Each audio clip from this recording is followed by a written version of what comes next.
अरे वा वा वा वा वा, मुलांनो काय करताय? आम्ही इंडोर गेम्स खेळतोय. हो. इंडोर गेम का? वा वा वा. आम्ही पण तुमच्याकडे जेव्हा होतो ना तेव्हा भरपूर खेळ खेळायचो.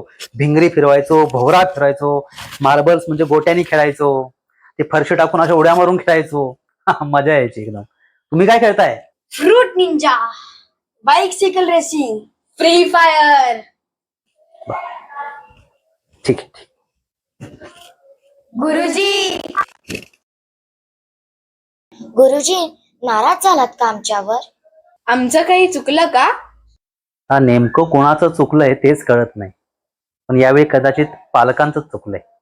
पण गुरुजी, आम्ही सुट्टीत खेळ खेळतोय ना, मग त्यात रागवायचं काय? नाही नाही, मी अजिबातच रागवलो नाही. पण तुम्हाला माहित आहे आपण हे का खेळतो खेळ सुट्टीत? टाइमपास साठी. पैसेही मिळतात. हा हा, नाही बा, आपण लहानापासून मोठे मोठे होत जातो ना, तसे तसे आपली हाडं मजबूत व्हायला लागतात, मसल्स मजबूत व्हायला लागतात, ते अजून चांगली व्हायला पाहिजेत ना, स्ट्रॉंग व्हायला पाहिजेत ना. आणि म्हणून यासाठी ते लहानपणीचे गेम असतात, ज्यात उड्या असतात, पकडणं असतं, पिळवटणं असतं, फेकणं असतं, म्हणजे आपण स्ट्रॉंग होत जातो. उद्या अचानक आपल्यावर संकट आलं तर आपल्याला धावता आलं पाहिजेत ना, एखादी गोष्ट धरून चढता आलं पाहिजेत ना, एखाद्याला असं पिळवटता आलं पाहिजेत ना.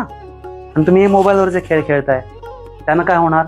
तुमच्या बोटांची टोकं बोथट होणार आणि माझ्यासारखा चष्मा लागणार. गुरुजी, आम्हाला पण तुमच्यासारखं स्ट्रॉंग व्हायचंय. मग यासाठी तुम्हाला आपल्या मातीतले, आपल्या संस्कृतीतले खेळ खेळावे लागतील. खेळायचे का आज? चला या माझ्या बरोबर.